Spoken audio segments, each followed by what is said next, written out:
Kalau lihat anaknya sholat, ya kan? Ini berarti apa? Ada unsur kemalasan di dalam hukum ini, tidak sampai kufur, tidak sampai kafir, tapi dia telah melakukan dosa besar dan membuatnya seperti orang munafik atau menjadikannya sebagai orang munafik. Begitu. Baik. Lalu bagaimana dengan hukum orang yang bertaubat setelah lama sekali meninggalkan sholat bertahun-tahun? Apa hukumnya? Ini kita bahas pertemuan sebelumnya. Ada orang yang bertahun-tahun tidak sholat, bertaubat. Apakah dia wajib mengqadha seluruh sholatnya? Ada dua pendapat kemarin kita sampaikan ya. Pendapat mayoritas ulama, bahkan ini pendapat 4 madhab dari kalangan ya para ulama atau dari kalangan para imam madhab. Imam Abu Hanifah, Imam Malik, Imam Asy-Syafi'i, dan juga Imam Ahmad bin Hanbal. Mereka sepakat bahwa orang yang meninggalkan sholat kemudian bertaubat wajib untuk mengqadhanya. Wajib untuk mengqadhanya. Kemudian datang Ibnu Hazm. Datang Ibnu Hazm mengatakan tidak wajib. Itu yang banyak difatwakan di masa sekarang, terutama oleh para mufti di Arab Saudi. Ini pendapat Sinten Ibnu Hazm yang dikuatkan juga oleh Ibnu Taimiyah atau Syekhul Islam. Kemudian juga dikuatkan oleh Ibnu Qayyim al-Jauziyah. Dan memang di masa sekarang mungkin sebagian asatidzah atau sebagian syekh memandang fatwa itu lebih bermaslahat. Fatwa itu lebih bermaslahat di masa banyak orang-orang yang begitu gampang meninggalkan sholat. Ya. Kemarin saya kisahkan ada orang yang 40 tahun dah sholat. 40 tahun dah sholat. Banyak sholat tapi mungkin 1 kali, 2 kali. Sepekan sekali, sepekan mungkin berapa kali begitu ya. Bisa dihitung. Nah di usia 60 tahun baru taubat. 40 tahun dah sholat bayangkan. Kalau kita mewajibkan mengqadha, kadang mungkin bisa jadi dia malah mundur, tidak jadi taubat. Karena begitu banyak kewajiban yang harus dia tunaikan. Namun ya, kalau masih mampu untuk mengqadhanya, kita ingat ya berapa kali kita tinggalkan dulu ketika SMA, ketika kuliah, maka yang paling baik adalah diqadha. Karena itu adalah hutang kepada Allah. Nah itu lebih hati-hati, agar kita terbebas dari tanggungan. Meskipun kita tidak mengingkari kalau ada yang tidak mengqadhanya. Apalagi kalau dia bersungguh-sungguh bertaubat dan memperbanyak sholat sunnah dan memperbagus sholatnya. Memperbagus dalam hal ini ya dia sholat tepat waktu, sholat dengan berjamaah di masjid, dan seterusnya. Baik, apa hukum orang yang meninggalkan puasa? Ya kalau puasa, haji dan zakat ya statusnya ini ya para ulama sepakat, termasuk Imam Ahmad ya, yang mengkafirkan orang yang meninggalkan sholat, itu sepakat dengan jumhur bahwa orang yang meninggalkan puasa, zakat atau haji ini tidak sampai kafir. Jadi nifaq begitu ya. Nifaq. Kecuali kalau mengingkari apa? Mengingkari kewajiban perkara-perkara tersebut. Baik, kita masuk di pertemuan hari ini di hadis yang keempat gitu. Judul tema besarnya atau judul pokoknya adalah keimanan kepada takdir. Hadis keempat ini terkait keimanan kepada takdir, dan setiap amalan itu tergantung penghujungnya, tergantung akhirannya, baik atau tidaknya, itu dihitung dari akhirnya. Itu judul pokok dari hadis ini. Ini lafal hadisnya cukup panjang, tapi tidak sepanjang hadis yang kedua. An Abi Abdurrahman Abdillah bin Mas'ud radhiyallahu anhu qala حدثنا رسول الله صلى الله عليه وسلم وهو الصادق المصدوق إن أحدكم يجمع خلقه في بطن أمه 40 يوما نطفة ثم يكون علقة مثل ذلك ثم يكون مضغة مثل ذلك ثم يرسل إليه الملك فينفخ فيه الروح ويؤمر ب4 كلمات بكتب رزقه وأجله وعمله وشقي أو سعيد فوالله الذي لا إله غيره إن أحدكم لا يعمل بعمل أهل الجنة حتى ما يكون بينه وبينها إلا ذراع فيسبق عليه الكتاب فيعمل بعمل أهل النار فيدخلها وإن أحدكم لا يعمل بعمل أهل النار حتى ما يكون بينه وبينها إلا ذراع فيسبق عليه الكتاب فيعمل بعمل أهل الجنة فيدخلها رواه البخاري ومسلم. Baik, Artinya mungkin bisa dibacakan, Mas Kafi mungkin. Ada mic? Oh tidak perlu, mungkin tidak apa-apa. Kita nanti baca satu persatu saja artinya. Baik, kita mulai dari perawi dari hadis niki. Sinten perawinya? Saya besarkan sedikit. Sinten perawinya? Abu Abdurrahman Abdullah bin Mas'ud. Abu Abdurrahman itu kunyah beliau. Abu Abdurrahman. Kunyah itu nama yang didahului Abu atau umum namanya kunyah. Dan itu hukumnya sunnah. Dengan anak pertama, baik laki-laki atau perempuan, itu yang paling baik. Baik, Abu Abdurrahman kunyah dari sahabat yang mulia Abdullah bin Mas'ud. Seorang sahabat yang mulia yang masuk Islam di awal-awal dakwahnya Nabi SAW ketika di Mekah, termasuk sahabat senior. Termasuk sahabat senior ya. Ada sahabat senior, ada sahabat junior. Senior itu maksudnya yang paling dahulu masuk Islam, Abu Bakar, Umar, Utsman, kemudian Ali termasuk junior karena beliau junior dalam arti usia, dalam arti dia Abdullah bin Abbas itu sahabat junior. Ya, artinya yang masuk Islam belakangan atau yang usianya muda, begitu ya. Abdullah bin Mas'ud termasuk sahabat yang masuk Islamnya paling awal. Dan beliau termasuk sahabat yang paling lantang menyuarakan Al-Quran. Sahabat yang paling mahir di dalam melantunkan Al-Quran. Ibnu Mas'ud. Bahkan Nabi SAW pernah meminta langsung Ibnu Mas'ud untuk membacakan Al-Quran di hadapan beliau. Nabi meminta, Iqra' alayya Al-Quran. Meminta kepada Ibnu Mas'ud, bacakan kepadaku Al-Quran, wahai Ibnu Mas'ud. Kemudian Ibnu Mas'ud bertanya, wahai Nabi SAW, Aqra'ul Quran alaika wa ilaika unzil. Apakah aku membacakan Quran kepada panjenengan padahal Al-Quran itu diturunkan kepada panjenengan? Yang merasa sungkan begitu. Merasa sungkan setoran Quran langsung ke Nabi begitu. Maka Nabi menyampaikan sallallahu alaihi wasallam, "Inni uridu an asma'a min ghairi." Aku ingin mendengarkan Al-Quran dari selainku. Maka Ibnu Mas'ud membaca dengan sangat merdu, dengan sangat tertil surat An-Nisa hingga sampai pada ayat fakaifa idza ji'na min kulli ummatin bi syahidin wa ji'na bik. Nah, beliau menangis. Beliau menangis. Nabi SAW menangis hingga ya jatuh air mata beliau. Karena Imam Ibnu Mas'ud bacanya sangat merdu sekali, sangat tartil begitu gitu. Termasuk sahabat yang paling mahir dalam Al-Qur'an. Dan beliau termasuk di antara sahabat yang berani menyuarakan Al-Quran dengan keras. Sehingga dijuluki sahabat yang pertama kali menyuarakan Al-Quran dengan keras. Awwaluman jaharu bil Quran.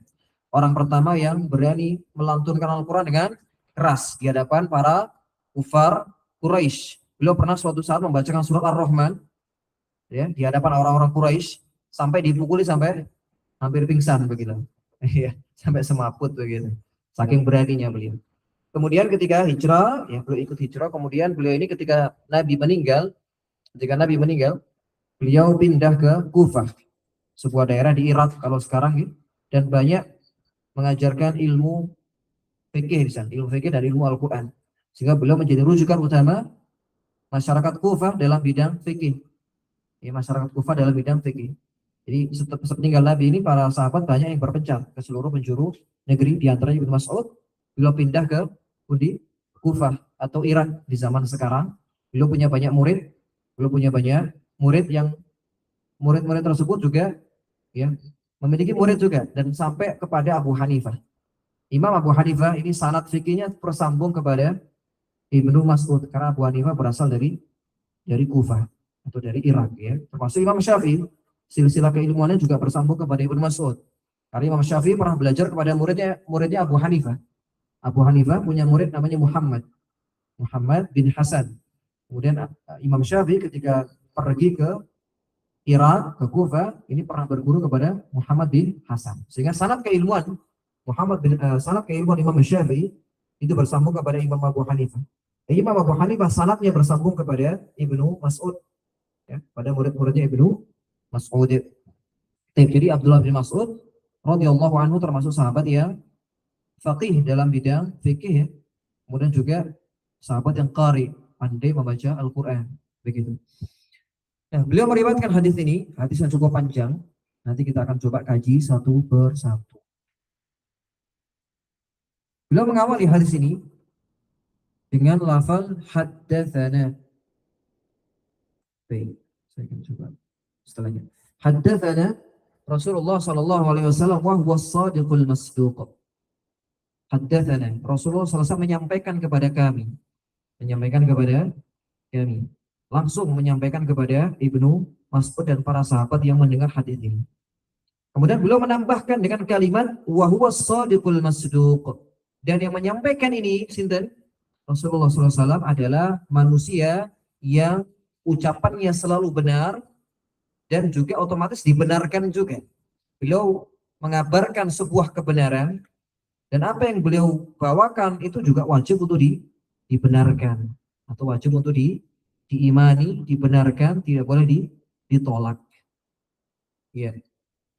Jadi ini faidah yang pertama dari hadis ini, sebagaimana pernyataan dari Ibnu Mas'ud. Rasulullah SAW adalah manusia yang selalu berkata kebenaran dan selalu dibenarkan. Selalu dibenarkan. Tayyib. Para sahabat sebenarnya ketika mendengar hadis ini, itu sudah tahu kalau Rasulullah SAW adalah seorang yang jujur dalam perkataannya dan selalu dibenarkan oleh orang lain. Mereka faham semuanya. Apalagi kalangan sahabat yang sudah beriman kepada beliau. Bahkan orang-orang kufar, orang-orang kafir Quraisy ya, sebelum Nabi diutus menjadi Rasul, itu mereka sangat tahu dan sangat faham bahwasanya Rasulullah SAW adalah manusia yang selalu berkata benar. Oleh karena itu beliau dijuluki sebagai Al-Amin. Orang-orang kafir Quraisy mengakuinya. Nabi adalah seorang yang terpercaya, amanah, tidak pernah berbohong sekalipun. Pernah suatu saat Nabi SAW ketika mendapatkan perintah untuk berdakwah secara terang-terangan, beliau berdiri di atas bukit Sofa, kemudian dengan lantang mengucapkan ya Sobahah, memanggil orang-orang kafir Quraisy. Kemudian sebelum menyampaikan dakwahnya, beliau bertanya kepada orang-orang kafir Quraisy, kalau aku kabarkan di bawah gunung ini atau di belakang gunung ini ada pasukan yang akan menyerang kalian di waktu pagi atau di waktu petang, Nabi yang mengabarkan, satu orang saja mengabarkan, apakah kalian akan mempercayai aku? Afakuntum atau akuntum musaddiqi? Apakah kalian akan membenarkan ucapanku? Maka serentak mereka langsung mengatakan apa? Naam, iya, kami akan membenarkan. Mereka mengatakan ma jarrabtu atau ma jarrabna alaika kadhiba. Kami tidak pernah menjumpai engkau berbohong sedikit pun. Mereka mengakuinya. Tapi ketika yang didakwahkan adalah tauhid, mereka langsung menolaknya. Padahal mereka sebelumnya sudah mengakui, sudah memberikan pernyataan Nabi tidak pernah bohong. Engkau tidak pernah bohong sedikit pun wahai Muhammad. Tapi ketika datang membawa ajaran yang bertentangan dengan ajaran mereka, langsung ditolak mentah. Ini menunjukkan betapa ya sombongnya mereka dan mengikuti ajaran nenek moyang ya, sampai taklid buta. Baik, jadi apa tujuan Ibnu Mas'ud memberikan ungkapan ini? Nabi itu orang yang selalu dibenarkan dan ucapannya selalu benar. Karena yang akan disampaikan di dalam hadis ini adalah perkara gaib yang tidak bisa diketahui dengan penelitian atau dengan logika manusia. Hal gaib yang itu kadang membuat pikiran seseorang itu ragu atau membuat hatinya itu kadang ragu. Karena perkara gaib, dari mana Nabi mengetahuinya? Dari mana Nabi mengetahuinya? Nabi tidak pernah membaca kitab-kitab umat terdahulu, tidak pernah mengadakan penelitian dan sebagainya. Lalu dari mana Nabi mengetahuinya? Maka mungkin sebagian orang ada yang merasa ragu begitu. Maka Nabi Ibnu Mas'ud ingin menegaskan bahwasanya kabar ini atau hadis ini datang dari orang yang tidak pernah berbohong dan ucapannya selalu benar dan dibenarkan. Sekaligus untuk penegasan bahwa ini perkara gaib yang mana kewajiban seorang muslim itu adalah sami'na wa ata'na. Saya dengar, saya benarkan, saya taati. Ya, tidak ditabrakkan dengan logika, akal pikiran kita ataupun penelitian-penelitian di masa sekarang. Ya, tidak bisa kita tabrakkan. Karena tidak mungkin apa yang datang dari syariat ini bertentangan dengan sains misalkan, atau bertentangan dengan penelitian orang masa kini, tidak mungkin. Justru banyak dari kabar-kabar nabawi, kabar-kabar dari Nabi SAW yang dibenarkan oleh sains masa kini, termasuk yang ada dalam hadis ini. Ada beberapa perkara yang itu dibuktikan oleh sains modern, sebagaimana nanti akan kita tunjukkan gambarnya. Baik, ini lafal yang pertama. Kita masuk ke lafal hadisnya. Tadi sebagai pengantar saja. Nah, di sini Ibnu Mas'ud menyebutkan perkataan Nabi sallallahu alaihi wasallam, "Inna hadakum yujma'u khalquhu fi batni ummihi arba'ina yawma nutfatan, thumma yakunu 'alaqatan mithla dhalik, thumma yakunu mudghatan mithla dhalik." Faidah dari hadis ini, pelajaran dari hadis ini, Nabi SAW mengabarkan pertumbuhan janin dalam rahim sang ibu. Ini perkara gaib di masa dahulu. Perkara yang tidak bisa diketahui oleh akal pikiran seseorang. Karena keterbatasan teknologi. Kalau masa sekarang mungkin uh, bukan hal yang asing lagi bagi kita. Kedokteran modern sudah membuktikan. Tapi kalau di masa dahulu, itu perkara yang tersembunyi.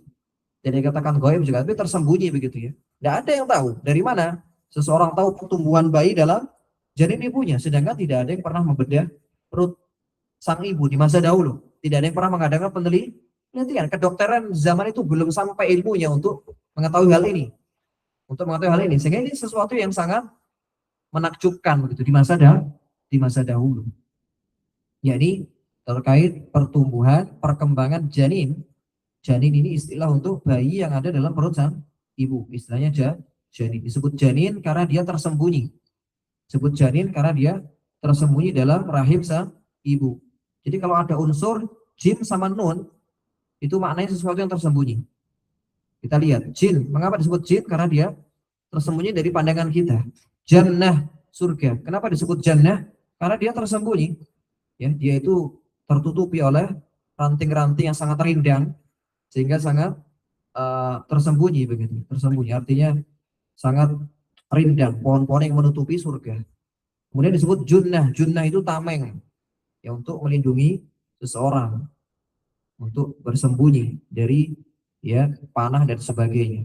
Intinya janin disebut janin karena tersembunyi dalam perut sang ibu, gitu ya. Kalau sudah keluar kita sebut sebagai bayi begitu. Nah, apa tahapan yang Nabi sebutkan dalam hadis ini? Beliau menyebutkan setiap kalian dikumpulkan penciptaannya di perut ibu sebagai setetes mani atau nutfah. Ini 40 hari.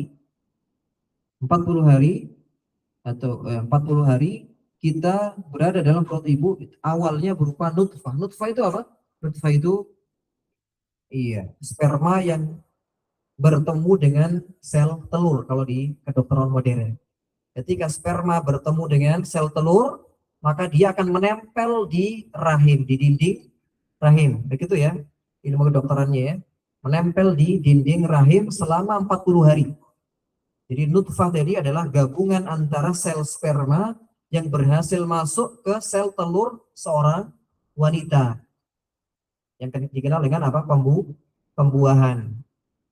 Pembuahan tadi, ya, sel sperma tadi atau sel sperma yang masuk ke sel telur tadi, istilah kedokterannya namanya zigot. Benar ya? Zigot tadi menempel di rahim selama 40 hari. Setelah 40 hari Nabi mengabarkan lagi, kemudian menjadi segumpal darah. Ya, tsumma yakunu 'alaqatan mithla dzalik. Kemudian 40 hari berikutnya itu berubah menjadi 'alaqah, sesuatu yang menempel. Alaqah itu secara bahasa sesuatu yang menempel. Sesuatu yang menempel, ya, atau kita terjemahkan segumpal darah. Jadi lama-kelamaan menjadi segumpal darah, ini belum berbentuk jasad sama sekali. 40 hari berikutnya Nabi mengabarkan menjadi segumpal daging. Berarti totalnya sudah berapa hari? 120 hari kan? 40, 120 hari atau 4 bulan. Itu sudah berbentuk apa? Gumpalan daging yang kemudian tumbuh tulang belulang dan kulit.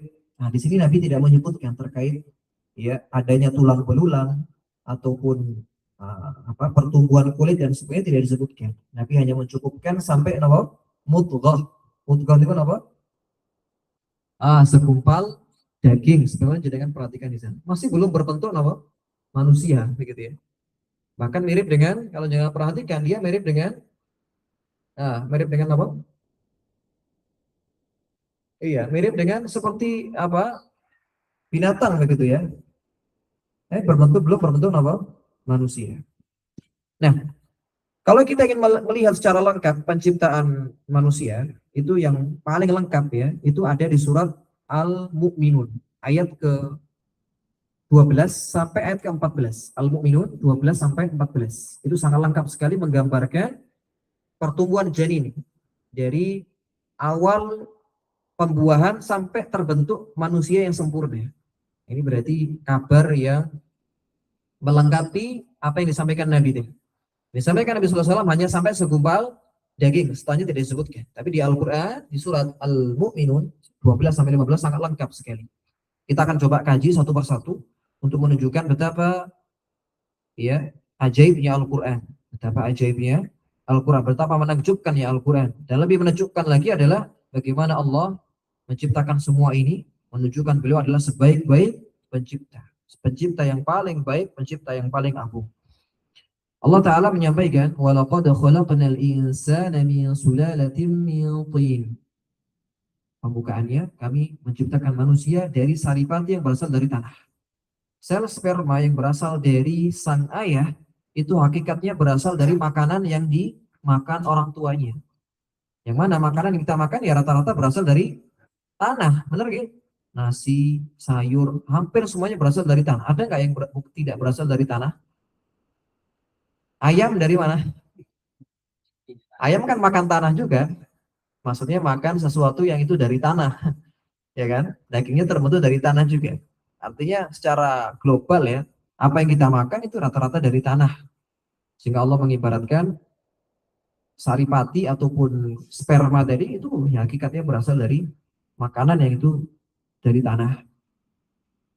Oleh karena itu, sel sperma ataupun sperma sendiri itu kadang ada bau-bau tanahnya. Ada bau-bau tanahnya. Begitu ya, Bapak-bapak. Baik, jadi ini yang Allah sampaikan di awal. Allah Ta'ala melanjutkan di surat ayat berikutnya. ثُمَّ جَعَلْنَاهُ نُطْفَةً فِي قَرَارٍ مَكِينٍ. Kemudian kami menjadikan nutfah. Ini nutfah. Jadi ya, sel sperma yang bercampur dengan sel telur, kemudian disimpan. Menempel pada tempat yang kokoh, yakni rahim sang ibu. Menempel pada rahim sang ibu.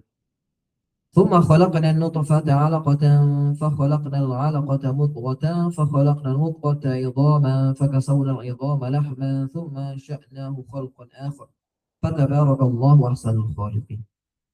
Kemudian sebelah kanannya, lalu Allah menjadikan air mani itu, lalu air mani itu kami jadikan segumpal darah. Mirip ya dengan yang Nabi sebutkan, tapi di sini tidak menyebutkan apa durasinya, berapa bulannya. Saling melengkapi antara Al-Quran dan hadis. Di sini lebih lengkap dari segi urutannya. Jadi kalau dalam hadis Nabi lebih lengkap dari segi durasinya, berapa bulan atau berapa harinya. Baik. Kemudian yang keempat ya, kemudian sesuatu yang melekat itu, maksudnya segumpal darah tadi kami jadikan segumpal daging. Nabi hanya menyebutkan sampai sini.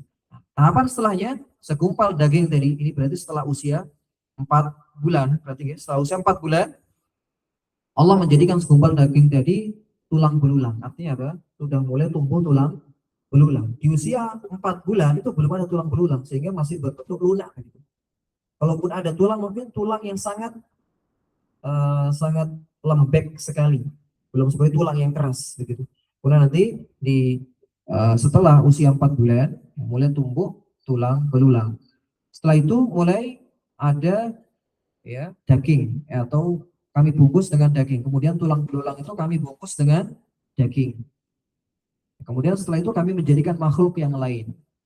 Nah, maksudnya apa makhluk yang lain? Coba jangan perhatikan. Ibarat Al-Quran ini luar biasa sekali, ataupun ungkapan Al-Quran luar biasa sekali. Kalau jangan perhatikan, dari nomor 2 sampai 6, ibu-ibu yang belakang nanti kelihatan ya gambarnya. Nah, saya perbesar lagi. Kalau jangan perhatikan, antara nomor 2 sampai 7, yang benar-benar berbeda nomor berapa? 7 ya, seperti makhluk lain begitu. Prosesnya begitu timpang, maksudnya berbeda sekali. Jadi kan kalau perhatikan mulai dari nomor 3, 4, 5, 6 itu makhluk. Coba jangan perhatikan 6 dengan 7 yang paling dekat itu. Kan sangat berbeda jauh. Sangat berbeda jauh. Seakan-akan menjadi makhluk lah lain. Oleh itu bahasa Al-Quran, kemudian setelah itu kami jadikan makhluk yang lain. Padahal ini ya sama-sama manusia. Cuma secara zahir, secara kasat mata ya seakan-akan makhluk yang berbeda. Kalau zaman dahulu mungkin para sahabat tidak mengetahui bagaimana gambarannya, kan belum ada USG di masa itu. Sekarang hanya USG dengan adanya penelitian kita bisa mengetahui, oh masya Allah, ketika Allah mengatakan kemudian kami jadikan makhluk yang lain, karena kan benar-benar berbeda. Nomor 6 dengan nomor 7. Seperti makhluk yang berbeda, padahal sama-sama manusia ini calon janin. Ya, maka ini urutan yang sangat lengkap menggambarkan proses pertumbuhan janin di perut sang ibu, yang mana ini baru diketahui di masa sekarang. Ini menunjukkan mukjizat kebenaran Al-Quran, yang mana kabar yang datang 1500 tahun yang lalu, ya, yang mana teknologi belum ada di masa itu, kedokteran belum secanggih sekarang, sudah ada kabar atau pernyataan selengkap ini, yang itu baru diketahui belakangan ini, ketika ada USG, ketika ada ya stetoskop dan sebagainya. Baik, maka kesimpulan akhirnya di sini Allah memberikan ungkapan fatabarakallahu ahsanul khaliqin. Maha suci Allah sebaik-baik pencipta. Pencipta itu hanya Allah saja. Tidak ada orang yang bisa mencipta sebagaimana Allah. Orang lain itu bisa mencipta, tapi mencipta dari sesuatu yang ada. Ya, menemukan istilahnya, merakit begitu. Tapi mencipta dari sebuah ketiadaan itu hanya Allah saja yang bisa melakukannya. Kalimat khaliq itu tidak boleh disematkan kecuali kepada Allah. Kalimat khalik ya, sehingga nggak boleh ada orang namanya khalik, yang boleh Abdul Khalik. Khalik itu hanya untuk Allah, adapun orang lain tidak boleh dinamai khalik. Kalau dinamai hakim boleh, meskipun hakim asmaul husna ya kan, aziz boleh, tapi kalau kalau khalik rahman itu tidak boleh, itu hanya khusus untuk Allah saja. Tidak mungkin ada orang yang bisa mencipta di dunia ini, tidak bisa. Yang ada adalah merakit, menjadikan sesuatu dari sesuatu yang lain ya, yang itu memang sudah ada. Handphone, laptop ini kan bahan-bahannya sudah ada. Allah Ta'ala menciptakan dari sebuah ketiadaan. Itu hanya dilakukan oleh Allah Ta'ala. Baik, jadi kan nanti kalau ingin mengetahui keajaiban-keajaiban lainnya tentang penciptaan manusia, itu banyak video-video di YouTube ya. Jadi kan bisa ketik misalkan keajaiban penciptaan manusia. Itu sangat detail sekali menggambarkan proses pembentukan manusia dari rahim atau dari zigot sampai terbentuk secara sempurna. Dan karena kita bukan pelajaran sains atau IPA, mungkin nanti tidak perlu kita tunjukkan di sini ya. Nanti jangan bisa lihat sendiri di YouTube atau nanti saya kirimkan linknya. Baik, lanjut. Proses berikutnya yang disebutkan, ثم يرسل إليه الملك فينفخ فيه الروح ويؤمر بأربع كلمات بكتب رزقه وأجله وعمله وشقي أو سعيد. Nabi SAW menjelaskan setelahnya, ketika sudah berusia 120 hari, setelah sudah terbentuk daging ya, terbentuk daging, dan setelahnya nanti tumbuh tulang belulang, maka Allah mengutus malaikat.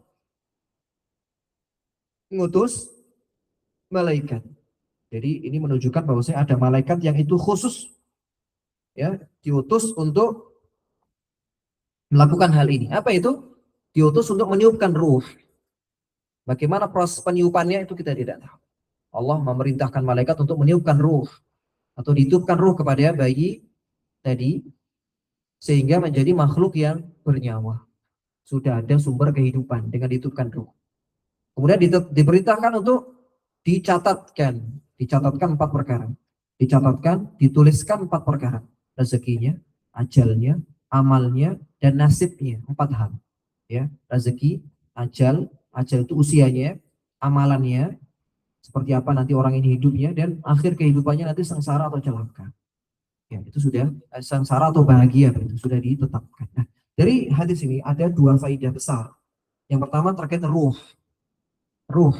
Ketika Nabi menyebutkan ruh akan ditiupkan setelah 120 hari atau setelah 4 bulan.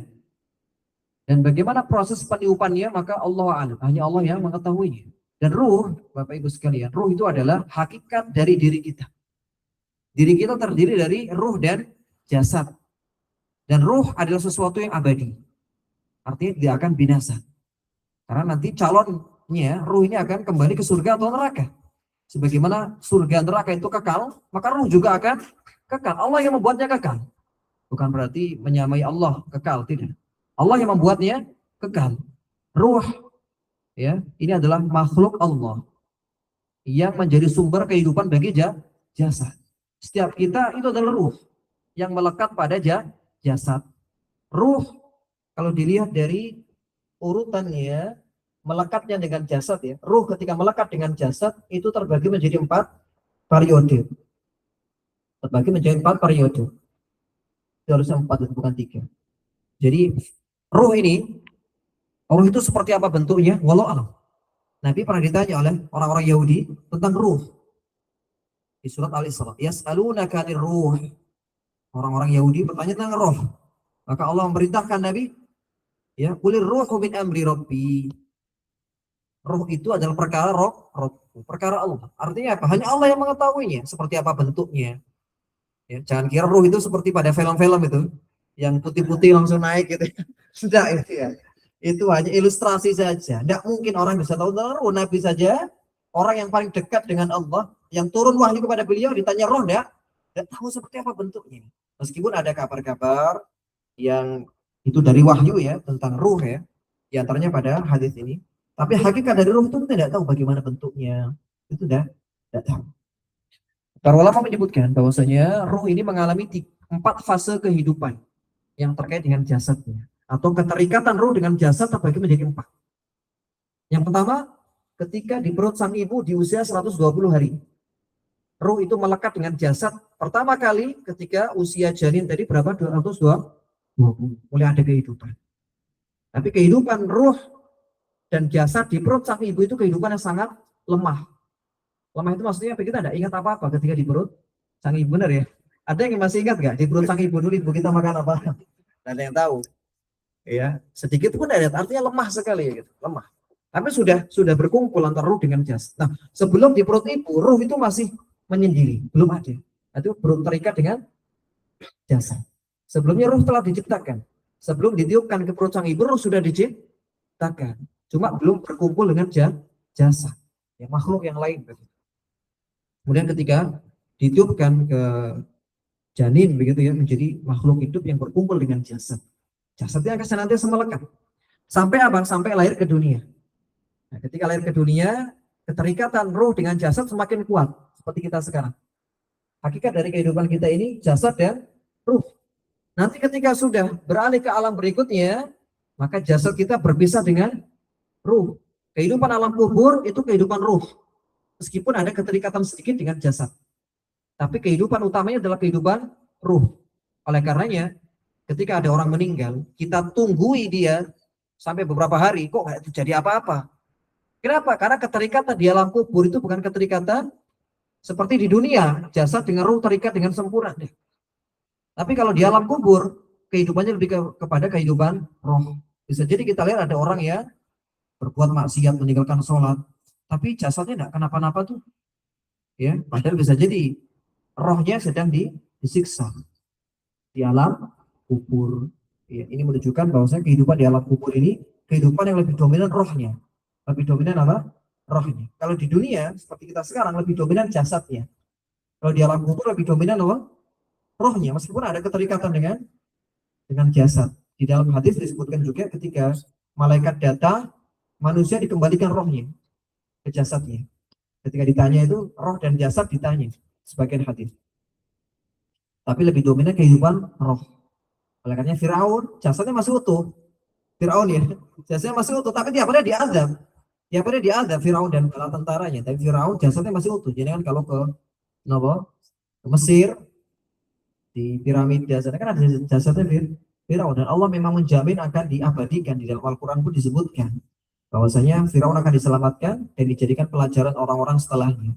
Abadi, jasadnya maksudnya akan awet gitu. Tapi rohnya diazab setiap hari sebagaimana Allah sebutkan dalam surat Ghafir bahwasanya an-naru yu'raduna 'alaiha ghuduwwan wa 'ashiyya. Setiap hari, siang dan malam, siang dan petang, Firaun itu ditunjukkan neraka setiap hari.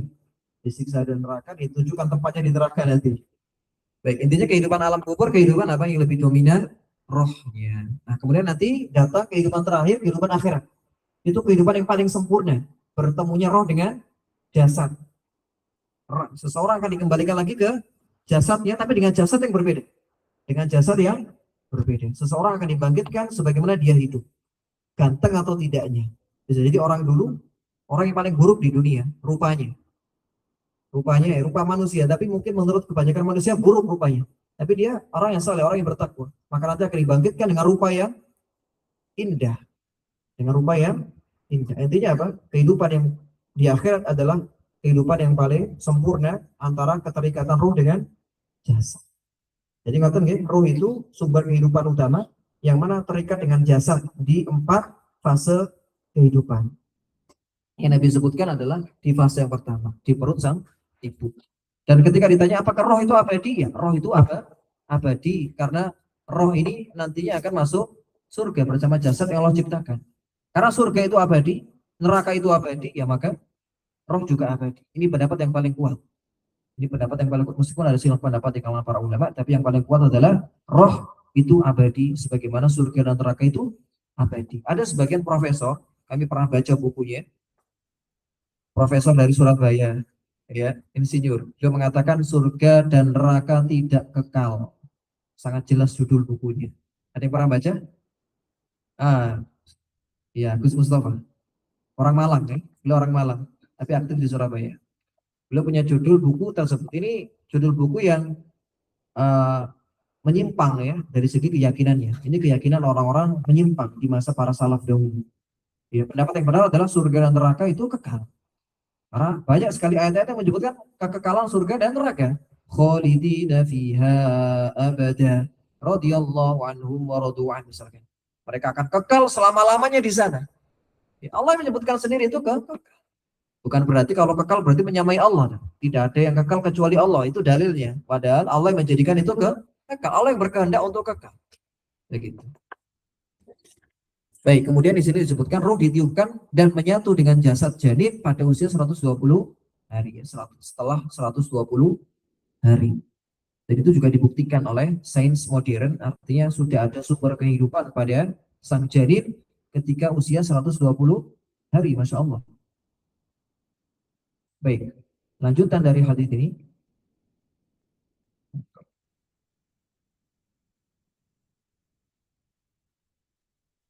Baik. Dari sana. Tsumma yursalu. Ini ya. Masih kalimat tsumma yursalu. Tadi kita sebutkan dua faidah. Pertama, faidah ketiga atau pelajaran ketiga, adanya pencatatan takdir saat seseorang masih dalam perut ibu. Adanya pencatatan takdir. Tadi disebutkan di dalam hadis, kemudian malaikat diperintahkan untuk mencatatkan 4 perkara. Rizki, ajal, amal, dan nasibnya. Ini menunjukkan bahwasanya ada pencatatan takdir ketika anak ini sedang di perut ibu. Yang mana ini langsung diperintahkan oleh Allah kepada malaikat. Nah, ini menunjukkan bahwasanya ada 3 pencatatan takdir. Sebagai faidah tambahan, ada 3 kali pencatatan takdir. Kalau kita bertanya, untuk apa Allah mencatat ini semua? Maka kita tidak perlu menanyakan hal itu. Tidak perlu menanyakan hal itu. La yus'alu amma yaf'alu wa hum yus'alun. Allah mengingatkan dalam surat Al-Anbiya. La yus'alu amma yaf'al. Tidak ditanyakan apa yang Allah perbuat. Tidak layak untuk ditanyakan. Ya, karena Allah sang pencipta, Allah bebas untuk berkehendak apapun. Ya. Allah bebas untuk berkehendak apapun sesuai dengan apa yang Allah kehendaki. Termasuk dalam masalah ini. Ya, tidak layak untuk ditanyakan. Meskipun kalau kita ingin gali hikmahnya, ini Allah ingin menunjukkan keluasan ilmu, menunjukkan keluasan ilmu Allah. Allah itu sangat luas ilmunya, mencakup ilmu yang belum terjadi dan yang setelah terjadi. Kita tahu setelah terjadi, kita hanya tahu setelah itu terjadi. Kita tidak tahu apa yang akan terjadi 1 jam lagi. Ada yang tahu? Tidak ada yang tahu. Kita mungkin bisa berencana, tapi secara pasti tidak ada yang tahu. Tapi Allah tahu sebelum terjadi. Sebelum terjadi. Bahkan andaikan itu, misalkan ya, andaikan itu tidak terjadi. Kalau terjadi bagaimana nantinya? Itu Allah sudah tahu. Ada sesuatu yang tidak terjadi. Tapi andaikan terjadi bagaimana? Itu Allah sudah tahu. Oleh karena Allah menyampaikan, orang-orang kafir itu ketika dikembalikan ke dunia, itu pasti akan berbuat kekafiran kembali. Allah sudah tahu, andaikan itu terjadi, andaikan orang kafir dikembalikan ke dunia di neraka ya, mereka minta dikembalikan ke dunia, ya. Itu Allah sampaikan dalam surat Al-Qur'anul Karim, di surat Al-An'am. Yang intinya, andaikan Allah mengembalikan mereka ke dunia, mereka akan berbuat kekafiran kembali begitu ya. Allah sudah tahu. Termasuk dalam pencatatan takdir. Allah ingin menunjukkan bahwasanya segala sesuatu ini sudah ada pencatatannya dan Allah sudah mengetahui semuanya dengan sangat rinci. Dengan sangat rinci. Nah, kita perlu tahu 3 macam pembagian takdir. Atau 3 macam pencatatan takdir. Yang pertama, takdir yang dicatatkan 50.000 tahun sebelum penciptaan langit dan bumi.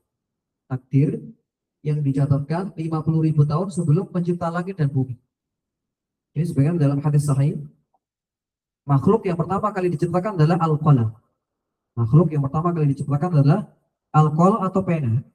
Kemudian pena ini dibuat berkata oleh Allah. Dibuat apa? Bercakap-cakap. Mengatakan, madza aktub, apa yang aku tuliskan. Uktub begitu. Allah memerintahkan uktub, tulislah. Al-qalam tadi dibuat berbicara oleh Allah, mengatakan, madza aktub, apa yang aku tulis.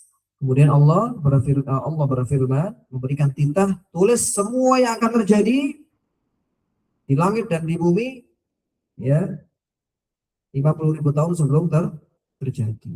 Jadi 50.000 tahun sebelum terjadinya alam semesta ini, Allah sudah mencatatkan dengan sangat detail sekali. Lebih detail dari apa yang kita rencanakan. Sangat detail. Bahkan gugurnya, dedaunan, ya, kemudian berterbangannya, debu-debu, itu Allah sudah mengetahui semuanya. Berapa yang jatuh, berapa volume yang, misalkan air yang jatuh berapa volumenya, sudah sangat detail sekali. Jadi dengan wudhu, karena ada air yang berjatuhan ya, volumenya berapa itu sudah tercatatkan di sana. Sudah tercatatkan. Ini sangat detail sekali, sangat lengkap sekali. Sekali lagi ini menunjukkan keluasan ilmu Allah. Ketika Allah menyebutkan Allah adalah Al-Alim, yang maha mengetahui, maka ilmu Allah ilmu yang sangat luas. Ilmu yang sangat luas. Nah, ini ditulis di Lauhul Mahfuz. Jadi tadi pena tadi menuliskan di Lauhul Mahfuz. Lauh itu lembaran atau semacam apa? Papan begitu ya, lembaran-lembaran. Mahfuz yang terjaga. Artinya lembaran-lembaran yang terjaga yang tidak ada orang yang mengetahui sama sekali. Bahkan malaikat yang paling dekat dengan Allah tidak mengetahui apa yang ada di Lauhul Mahfuz. Dan ini tidak mungkin berubah. Apa yang ada di Lauhul Mahfuz tidak mungkin berubah. Takdir yang ada di Lauhul Mahfuz tidak mungkin berubah. Ini sebagaimana firman Allah, yamhullahu ma yasha' wa yuthbit. Surat Ar-Ra'd. Yamhullahu ma yasha'. Allah menghapuskan apa yang Allah kehendaki dan menetapkan apa yang Allah kehendaki. Wa indahu umul kitab. Dan di sisi Allah itu ada umul kitab, yakni Lauhul Mahfuz, yang tidak mungkin berubah. Takdir itu bisa berubah. Tapi takdir pada jenis kedua. Nah ini. Jadi kalau ada kalimat takdir bisa berubah, atau doa bisa merubah takdir, sedekah bisa menolak bala, silaturahim bisa memanjangkan umur, bisa meluaskan rizki, maka maknanya adalah takdir yang ada pada catatan malaikat ketika janin di perut sang ibu. Yang kita bahas pada pertemuan malam ini itu adalah jenis catatan yang kedua. Catatan saat bayi berada di perut sang ibu. Jadi takdir yang ada di catatan malaikat saat diperintahkan untuk mencatatkan jadi di saat janin itu usia 120 hari, itu sangat mungkin berubah dengan banyak faktor yang ada disebutkan. Di antaranya apa? Doa. Ya. Kita ditakdirkan di catatan malaikat itu terkena celaka, wabah dan sebagainya. Kemudian karena kekuatan doa dari kita dan orang-orang yang kita minta untuk mendoakan kita dari ibu, orang-orang soleh. Kemudian apa? Kita tidak jadi kena celaka tersebut. Maka ini yang berubah apa? Di catatan malaikat. Tapi di Lauhul Mahfuz tidak berubah. Berarti bisa jadi apa? Catatan malaikat beda dengan Lauhul Mahfuz. Di Lauhul Mahfuz dicatatkan orang ini berdoa, sehingga apa? Catatan malaikat bisa berubah. Begitu ya. Ya semacam skenario gitu ya. Skenario yang ada di Lauhul Mahfuz itu bisa jadi beda dengan skenario di di catatan malaikat di perut sang ibu, begitu ya. Jadi itu cara memahami hadis-hadis Nabi terkait bahwa takdir yang bisa berubah. Kan ada yang ungkapan takdir tidak bisa berubah. Loh, kok dalam hadis lain disebutkan umur bisa bertambah, rezeki bisa meluas. Bukankah sudah ditetapkan dan tidak mungkin berubah? Maka maknanya adalah yang bisa berubah adalah yang ada pada catatan malaikat. Itu cara untuk menggabungkan hadis-hadis yang secara zahir mungkin bertentangan, padahal tidak. Baik, catatan yang ketiga itu pada setiap tahun. Berarti kalau yang catatan nomor 2 ini sekali seumur hidup ya, benar gitu? Sekali seumur hidup. Tapi yang ketiga itu catatan setiap tahun di Lailatul Qadar.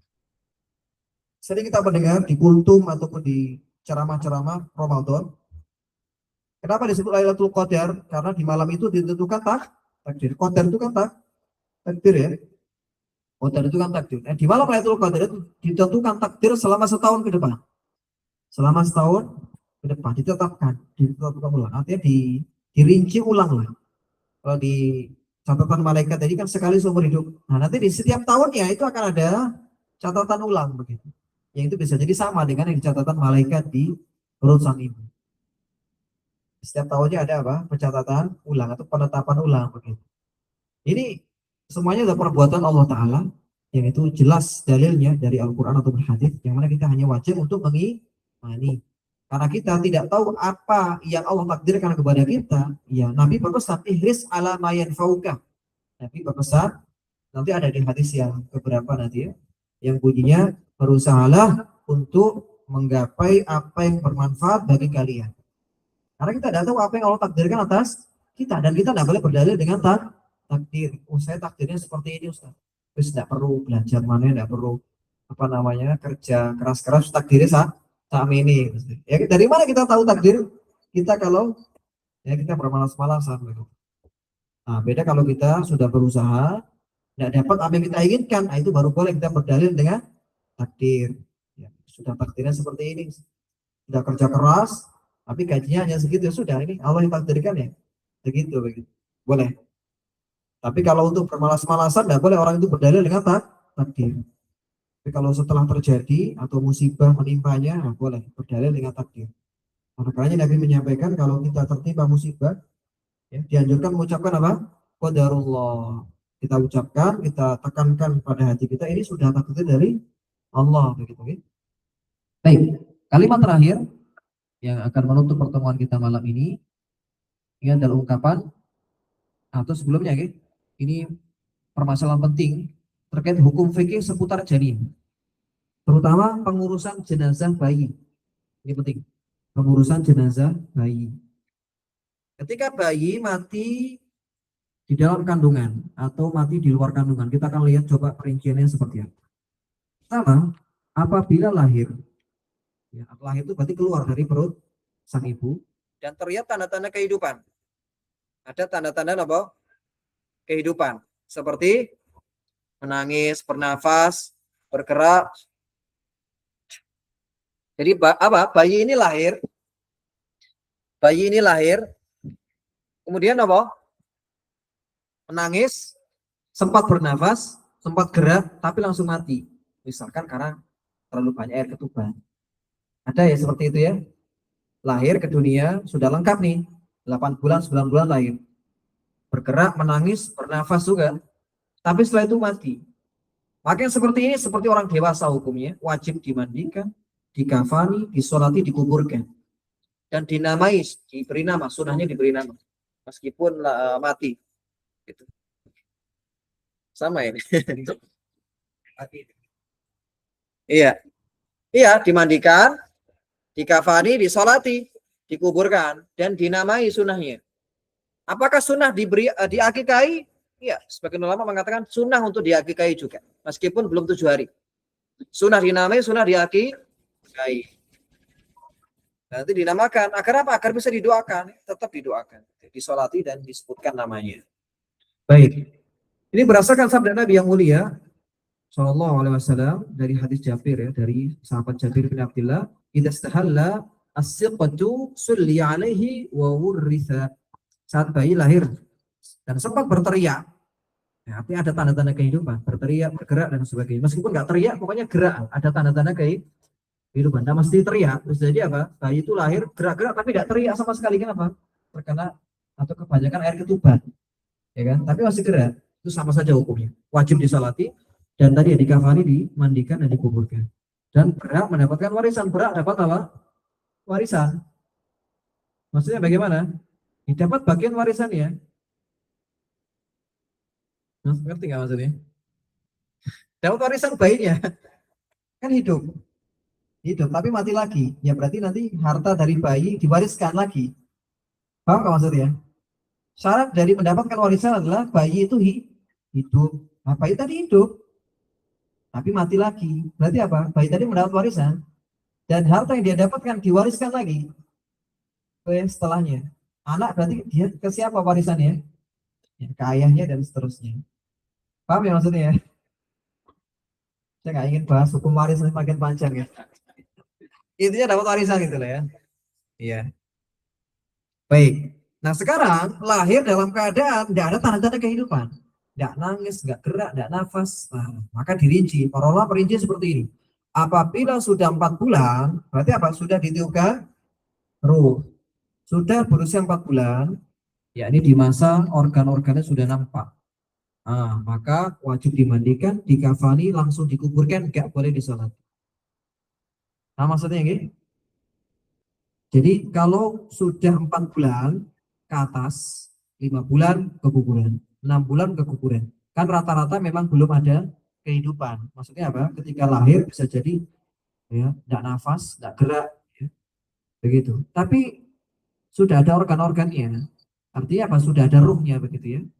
Tapi mati dalam kandungan, mati dalam kandungan. Maka tetap dikafani, wajib ya, dikuburkan, tapi tidak disolati. Jadi dimandikan, dikafani, langsung dikuburkan. Tidak disolat, tidak disolat.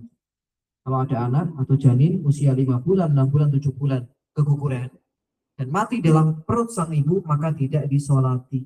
Kenapa tidak disolati? Karena dia lahir dalam keadaan mati. Lahir dalam keadaan mati, dia mati di perut sang ibu. Beda kalau kondisi pertama, dia lahir, hidup, langsung mati, ya kan? Berarti kan dia pernah merasakan kehidupan, maka disolati. Tapi pada kondisi yang ini tidak disolati. Tidak disolati. Nah, sekarang pada kondisi yang ketiga berarti ya, pada kondisi ketiga, apabila kurang dari 4 bulan, artinya pada usia 3 bulan, 2 bulan begitu ya, maka tidak ada kewajiban apapun. Tidak ada kewajiban apapun. Artinya apa? Tidak wajib untuk dimandikan, tidak wajib dikafan, tidak wajib dikuburkan juga. Tapi ya dianjurkan. Kalau nggak dikuburkan, dikemanakan begitu kan? Ya, karena kan belum ada ruhnya, belum ada apa? Ruhnya.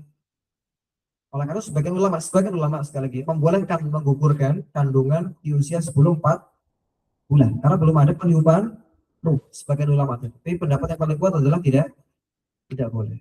Pendapat yang kuat tidak boleh meskipun belum ada peniupan ruh, tidak boleh menggugurkan kandungan. Hukumnya haram, tapi tidak termasuk membunuh orang. Tidak termasuk membunuh ya hukumnya, tidak termasuk membunuh, tapi termasuk perbuatan teror. Kalau sudah 4 bulan ke atas, itu para ulama sepakat kalau itu haram menggugurkan kandungan, kecuali ada kondisi-kondisi tertentu yang para ulama mengecualikan, ya, seperti kondisi darurat. Nah, sekarang ya kalau 4 bulan tadi apa? Tidak ada kewajiban apapun, tapi sunnah untuk dikafani, dikuburkan dan juga apa? Dibersihkan begitu loh. Dan tidak ada perlakuan khusus, tidak ada perlakuan khusus ya harus dipakai penerangan dan sebagainya, tidak ada. Itu adat saja, adat. Dan bisa jadi adat yang bisa mempengaruhi akidah kalau ada keyakinan-keyakinan yang terlarang. Misalkan meyakini kalau tidak digitukan bisa membuat anak itu sakit, sawanan dan sebagainya. Makanya keyakinan-keyakinan yang sifatnya tatoyur, yang itu kebiasaan orang-orang jahiliyah sebenarnya di masa dahulu. Ya, tapi masih mengakar di masyarakat kita ya, masih sangat mengakar. Baik, bagian terakhir kita sampai pada bagian terakhir. Ini panjang ya, tapi sebenarnya satu kesatuan atau masih satu makna. Ini terkait amalan itu tergantung akhirnya. Amalan itu apa? Tergantung akhirnya. Kalau kita belajar di pertemuan pertama, amal itu tergantung niatnya ya kan. Maka juga amalan itu tergantung akhirnya. Innamal a'malu bil khawatim. Sebenarnya dalam hadits yang sama. Amalan itu tergantung ujungnya. Ya, bisa jadi orang itu awalnya baik, ujungnya ditutup dengan keburukan, ya maka itu yang dicatatkan bagi ini hadis yang sangat mengerikan yang menunjukkan betapa pentingnya orang ini merasa takut dengan su'ul khotimah, selalu merasa takut dengan su'ul khotimah atau akhir yang buruk dari kehidupannya. Karena kita tidak tahu bagaimana akhir dari kehidupan kita.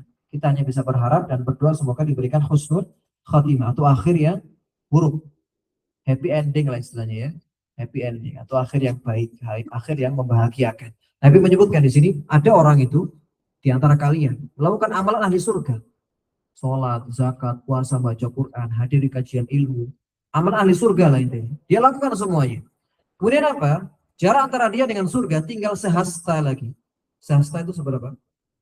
Segini sehasta itu. Ini loh. Belum, ada 1 meter. Sehasta itu segini. Berapa? Sekitar 60 cm. Sekitar berapa? 60 cm segini. Artinya apa? Sangat dekat sekali intinya. Sangat dekat sekali. Dia mati tinggal beberapa saat lagi. Atau beberapa hari lagi. Kemudian apa? Catatannya dia ini termasuk ahli neraka. Maka apa? Dia melakukan perbuatan ahli neraka. Dan masuklah dia ke neraka.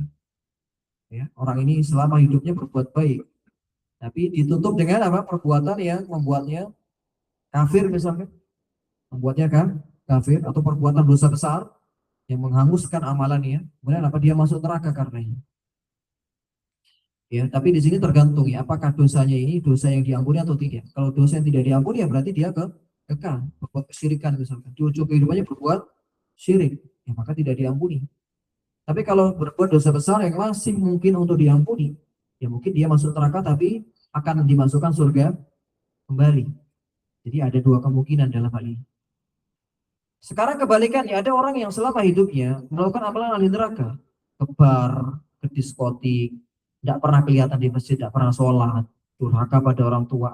Ternyata di akhir kehidupan ya, Nabi sebutkan, ya, tinggal sejengkal nih dia meninggal.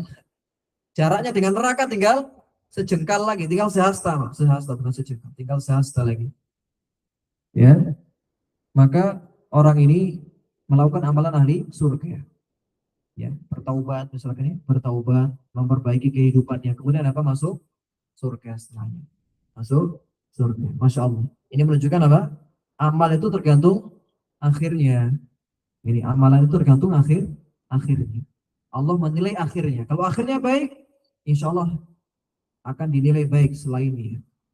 Akan dinilai baik. Dan kita juga harus ketahui juga, akhir kehidupan seseorang itu cerminan dari bagaimana dia hidup. Itu kaidah pokoknya. Kaidah pokoknya adalah apa yang menjadi akhir kehidupan kita tergantung bagaimana cara kita hidup. Paham ya?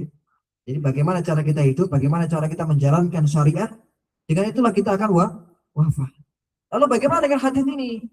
Orang yang dari awal hidupnya berbuat kebaikan, soleh, tidak adil loh. Kalau di akhir apa? Dia malah berbuat buruk, kemudian malah masuk neraka. Nah, maka untuk memahami hadis ini, kita perlu cari hadis lain ya, menafsirkan hadis ini. Perlu cari hadis lain. Karena memang secara zahir hadis ini seakan-akan tidak adil begitu ya. Mungkin sebagai kita menganggap loh kok tidak adil Ustaz.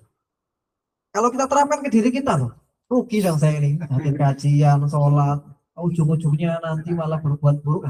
Suruh khotimah.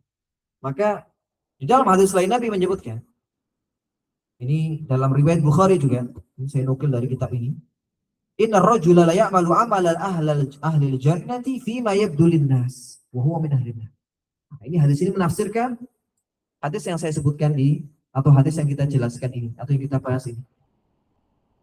Di sini disebutkan dari Sahal bin Sa'ad, sahabat lain. Ada seorang lelaki yang beramal dengan amalan ahli surga, sama ya. Beramal dengan amalan ahli surga. Tapi permasalahan yang fima yabdulin nas, pada pandangan manusia. Artinya apa? Secara dohir dia mengamalkan amalan ahli surga. Tapi dalam hatinya itu ada bibit-bibit kemunafikan. Dia beramal itu hanya sekedar seperti tidak ada rasanya gitu. Agar manusia menganggapnya baik.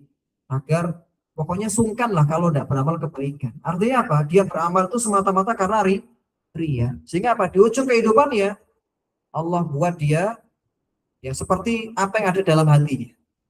Ya, artinya apa? Apa yang nampak pada amalannya itu tidak sesuai dengan apa yang ada dalam hatinya. Nah, ini menunjukkan betapa bahayanya kemunafikan. Orang munafik ini orang amal zahirnya beda dengan hatinya. Dia sholat, dia puasa, dia zakat, dia berinfak, tapi tidak ada keimanan dalam hatinya. Dia melakukan semua itu hanya untuk manusia. Ini sebagaimana dalam hadis yang pernah kami nukil ya, 3 golongan yang pertama kali masuk neraka, manusia menganggapnya sebagai orang yang mulia, seorang ulama, seorang mujahid, seorang yang dermawan. Manusia sudah memberikan gelar-gelar itu, dan manusia ketika orang itu wafat menganggapnya sebagai ahli surga. Ternyata di neraka, ternyata ketika di akhirat Allah campakkan ketiganya ke neraka. Kenapa? Ada niat yang buruk dalam hatinya. Ini pentingnya selalu memperbaiki niat dalam setiap amalan, dalam setiap ibadah. Ya, agar tidak ada bibit-bibit kemunafikan, riya dan sebagainya dalam hati kita yang bisa jadi itu menjadi sebab su'ul khotimah. Naudzubillah min dzalik. Di antara kisah yang masyhur di kalangan para sahabat, ada seseorang itu yang dikenal sangat sangat apa ya? Sangat berani dalam berjihad. Sangat berani. Orang-orang ketika dia mati syahid mengatakan ini penghuni surga. Langsung divonis penghuni surga. Diadukan kepada Nabi. Dan Nabi mengatakan tidak, ini penghuni neraka. Orang-orang keheranan dari mana Nabi mengetahuinya. Diperiksa lagi orang tadi, ternyata di penghujung kehidupannya dia tidak tahan dengan rasa sakit yang rasa sakit pada sayatan pedang pada dirinya. Kemudian dia menancapkan pedang, dia menguruskan dirinya ke pedang tersebut untuk mengakhiri kehidupannya. Akhirnya bunuh diri berarti. Nah, berarti perkataan Nabi benar. Artinya bisa jadi orang tadi jihad bukan untuk Allah, bisa jadi ada niat buruk dalam hatinya atau ada niat yang tidak benar, sehingga Allah jadikan dia ini ya sebagai ahli neraka. Ini menunjukkan betapa pentingnya kita memperbaiki niat dan memeriksa niat kita di setiap harinya, karena niat itu selalu berubah. Jangan sampai niat yang buruk dalam hati kita menjadi sebab kita su'ul khotimah. Naudzubillah min dzalik. Dan ada kisah juga yang itu 180 derajat berbeda sekali. Ada seorang yang kafir begitu ya, kafir berperang, kemudian berperang ya, memerangi kaum muslimin, masuk Islam di peperangan. Ya, belum sholat, belum zakat, syahadat saja. Perang bersama Nabi SAW, berperang mati syahid. Para sahabat iri. Kenapa? Ada orang yang belum sholat, belum zakat, belum haji, masuk surga. Kenapa? Belum beramal sama sekali, cuma jihad saja, amalan paling besar. Ya, Masya Allah Ta'ala. Jadi itu yang bisa kita sampaikan Bapak Ibu yang dirahmati Allah. Semoga hadis ini menjadi pengingat bagi saya yang menyampaikan dan juga Bapak Ibu sekalian untuk senantiasa memperbaiki niat, memperbaiki hati. Semoga Allah hindarkan kita dari akhir yang buruk. Akhir ya. Tapi sekali lagi hadis ini bukan sebagai hal untuk melemahkan semangat kita. Bukan berarti melemahkan semangat kita. Ini ahli surga malah jadi tidak. Ini sekali lagi untuk memberi peringatan agar jangan sampai kita ini ada niat-niat buruk dalam hati yang berbeda dengan apa yang kita amalkan sehingga membuat kita diakhiri dengan su'ul khotimah. Naudzubillah min dzalik. Demikian yang kami sampaikan. Ada yang ditanyakan Bapak Ibu dari penyampaian kita?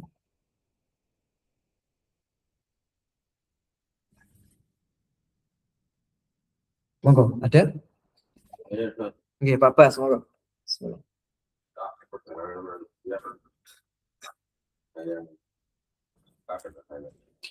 Surga. Lalu yang neraka karena satu perbuatan akhir yang tidak ada